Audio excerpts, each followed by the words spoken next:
Hello, and welcome to another edition of Old Knacks Nuggets, a Bryan's heating and air conditioning podcast where we get on here and we talk about common questions that the homeowner might have. Only this time, we have a 3-part special edition series for you. My name is Brooklyn, and I'm here with Bryan Nacarado and special guest Justin Gruby, who has been here before for our Remy Halo episode, and his wife, Adriana, who has never been on the podcast before. How are we doing today? I'm doing really good. Great. Good. Now, for those of you who are just tuning in and haven't heard the news yet, let me fill you in real quick. After many years of planning and thinking, Bryan has decided that it is time for him to retire and sell the company. Now, if you're not following along with me yet, the folks he decided to sell it to are Justin and Adriana. Justin has been with the company since 2013, and Adriana works in the internal office helping keep operations running smoothly. We launched a video on our social medias about the transition on the day of the transition, but like I said earlier, this 3-part series is for those of you who want to dive deeper into the when, why, and where of it all. So as to not hold us up any longer, this first episode is about Bryan and his history. This company has been around for 40 years. I mean, that's just shy of double of my life. So we want Bryan to share a little bit about his history, the company, that sort of thing. Episode 2 will be launched tomorrow, and it is all about the connection and the passing of the torch, if you will, from Bryan to Justin and Adriana. And episode 3 will be launched in 2 days, and it is all about getting to know the Grubys and their plans for the company going forward. So without further ado, let's get started. To go ahead and get us started, let's jump all the way back to what got you into HVAC? What made you decide that this is the plan for your life? Okay, good question. So the story goes back a long time. And as many of you know, my folks had a Western auto store in the small town of Caney, Kansas. And back in the 70s, my dad started doing some heating and air conditioning work. And there really wasn't anybody in town that did that. And my dad really enjoyed it. And so he started to take some classes and get educated a little bit. And so I did my first duct job when I was 17 years old. And my dad always used to joke about how I was very eager to crawl into a crawl space. And the town we grew up in, there weren't very many basements at all, and most of them were older homes, and so everything was crawling around on your belly in tight crawl spaces and running ductwork underneath a house. And I really enjoyed the work. And it was one of the things that I liked about it was seeing a job go to completion. I got in, I got it started, we ran this duct work, we've got it completed now. And but after I got out of high school, I kind of came to the realization that I had a desire to continue education with sciences and math. So right out of high school, I went to Coffeyville Community College. They had an associate degree program as a medical lab technician. And I love biology, chemistry, and all that kind of thing. So that's what I did. But then I got to thinking, after about a year into it, that maybe college wasn't for me at that particular time. And so I was working for my dad, doing heating and air conditioning work. And for those of you that recall, back in the 70s, there was a program on television called Emergency. And this was all about a crew, paramedic crew with the fire department somewhere in California. And I thought, well, that's kind of neat. And so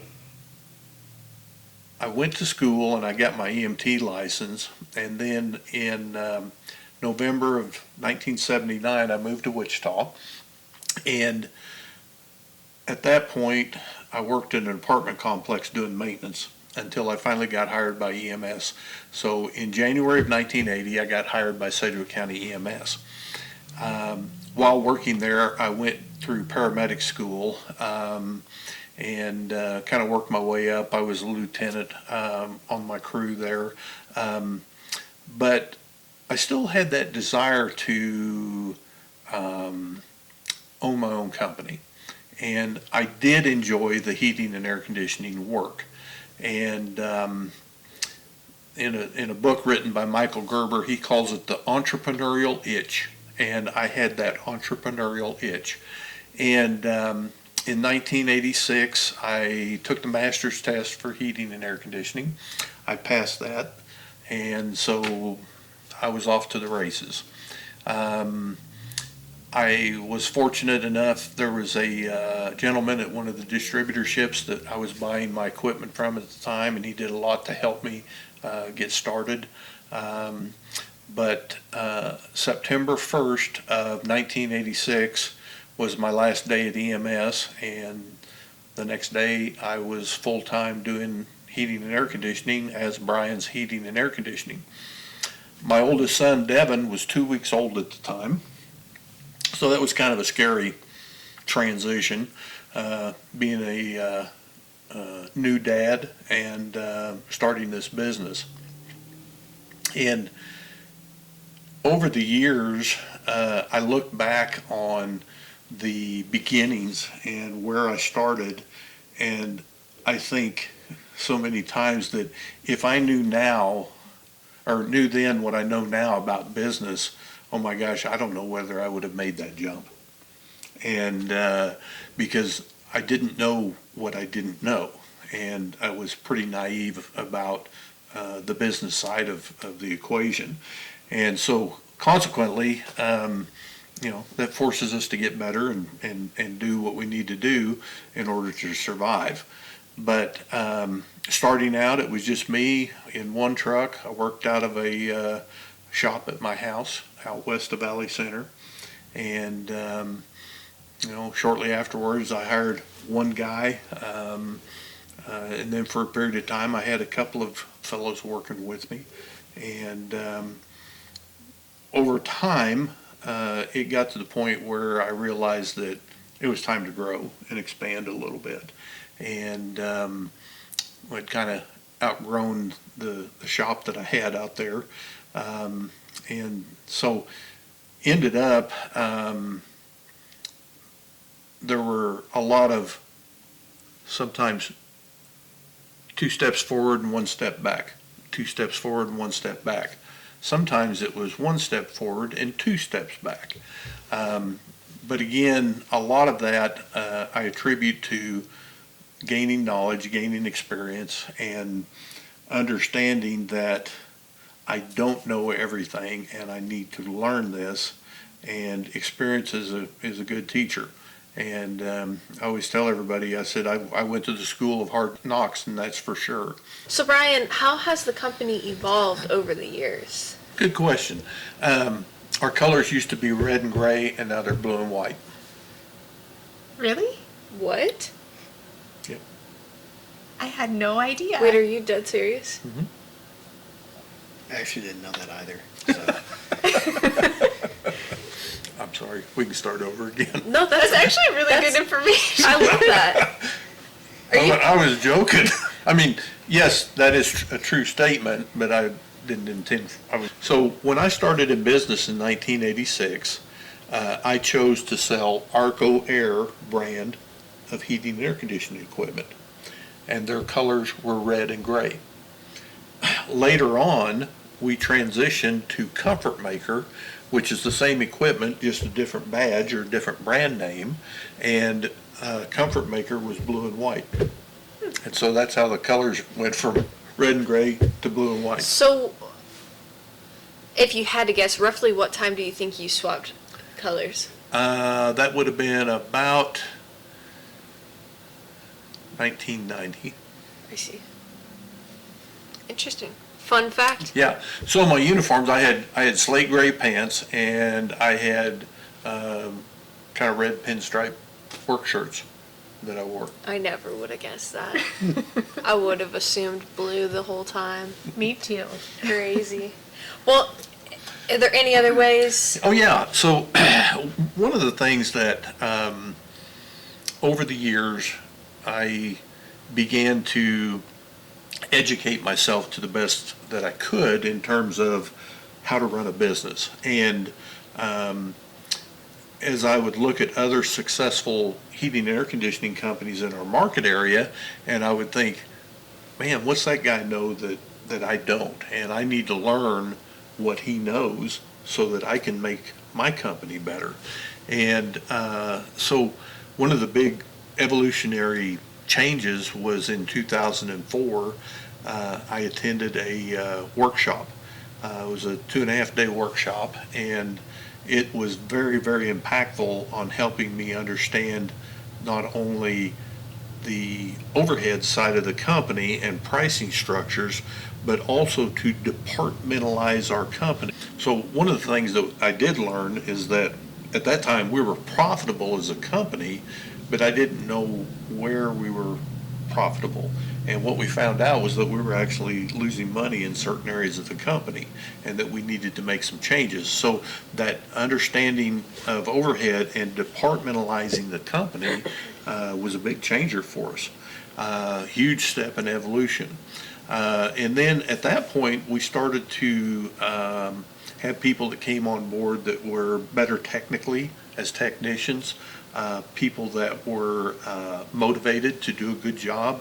So one of the key hires that I made back then was Randy, who became our service manager. At that point, I was instantly able to take off a few hats that I was wearing. I didn't have to wear all the hats all the time. And as that began to grow with subsequent employees, that allowed me to focus more on the growth and the strategy of the business, and how do I want this thing to proceed, and what am I trying to accomplish here. And one of the things, coming up with mission statements and those kinds of things, well, they're words on a piece of paper hanging on the wall, but do we live that every day? I've tried to conduct business in an honest and ethical manner with everybody that we come in contact with, from our vendors to our customers and our employees. So again, as I started to gain more employees, it took a lot of load off of me. And going back to the early days, all I remember is that I worked all the time. And I've often told the story about there were several years where I would take off on Memorial Day, and my next day off would be the 4th of July. I worked Saturdays and Sundays and straight through the calendar. And, I was a young man back then. I was 28 when I started the business, but it did take its toll on me, working all the time. And but again, as I began to learn more and more and understand about how a business should operate, these were the things that helped me grow the company. But I can't do it alone, so I have to have good people underneath me. And I often think about, the captain of the ship. He may not know everything, but he has people that are underneath him that do know their particular portion of running that ship. And so he relies on them to do their part. And that's what I began to do, and that's what allowed me to grow the company. And we were in a small building on Main Street next to the barber shop for several years. And when we finally built our new facility in 2006, that was a big source of pride for me. And at that particular time, our office was on Main Street, but our sheet metal shop and all of our sheet metal equipment was in a shop out at my house. And so it was just not convenient. We're always going back and forth, and hey, I need to run out there and fabricate some sheet metal. And then we don't have what we need here at the office. Well, it's out at the sheet metal shop. So the decision was made that it was time for us to consolidate, if you will. And so the building that we built, I still remember the night that I acid etched and sealed the floor out in the sheet metal shop. And I stood out there and I thought, wow, look at all this room. What am I going to do with all this space? A A couple weeks later, we moved all the sheet metal equipment. We had the help of a lot of friends of mine that pitched in and helped me. We moved all the sheet metal equipment from the building at my house into our new shop, and we filled it up pretty quick. And the first thing I thought was, oh my, we didn't build this big enough. And so the office area in the new building allowed us to kind of spread out a little bit too. The building we had on Main Street, we were pretty cramped and on top of each other in there, and no privacy, no separation.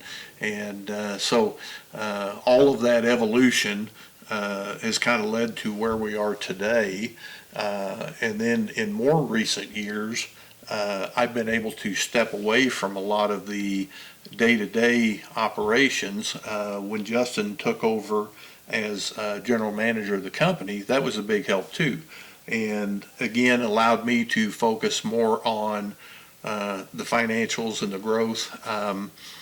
One thing I always tell people, I love the financial side of the business and the accounting. I really enjoy diving into all of that and learning it. But we track everything. And I've got spreadsheets upon spreadsheets to track and see how we're doing.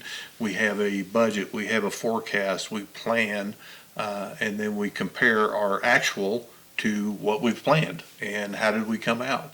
And the last 5 years, 6 years have been very, very good, and have allowed us to continue to grow the company. At times, for example, when we first moved into this building, I think we may have had about 6 or 7 of us in the total employees in the company, and currently we're hover right around that 20 to 21 employee range. The sky's the limit, basically, when it comes to that kind of thing. How far do we want to go? Do we keep pushing? And one of the good things that happened also was bringing Brooklyn on to help with the marketing side of the equation. And when people start talking about marketing and search engine optimization and all these kind of things, my eyes just kind of roll back in my head, because that is not my thing. But somebody here needs to have their thumb on it, and Brooklyn's done a very good job of that. I like the financials, so that's kind of my forte.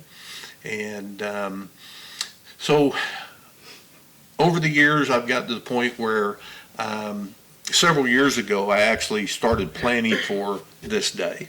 And that's one of the mistakes that a lot of people make when they're in business, is when they get to the point where they're ready to retire, sell the company, whatever the case is, they haven't had a plan to get to that point.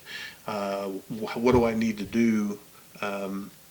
It's almost as hard to get out of business as it is to stay in business in some cases. And so I began to look at this day several years ago, and I've been able to work towards what is my goal when we reach this point. And one of the important things for me was that we had continuity with not only our customers, but with our employees. And so when we talk about the transition and the evolution of the company, eventually we're going to get to the point where I'm going to pass the torch, as Brooklyn likes to say. Justin's has already been making a lot of those day-to-day decisions in terms of how the company is ran since he became general manager a few years ago. And so we're looking to have this transition, but it's not a big changing transition. So I'm grateful and I'm thankful, and I've had a wonderful life, and I've enjoyed the climb going up the hill with the company.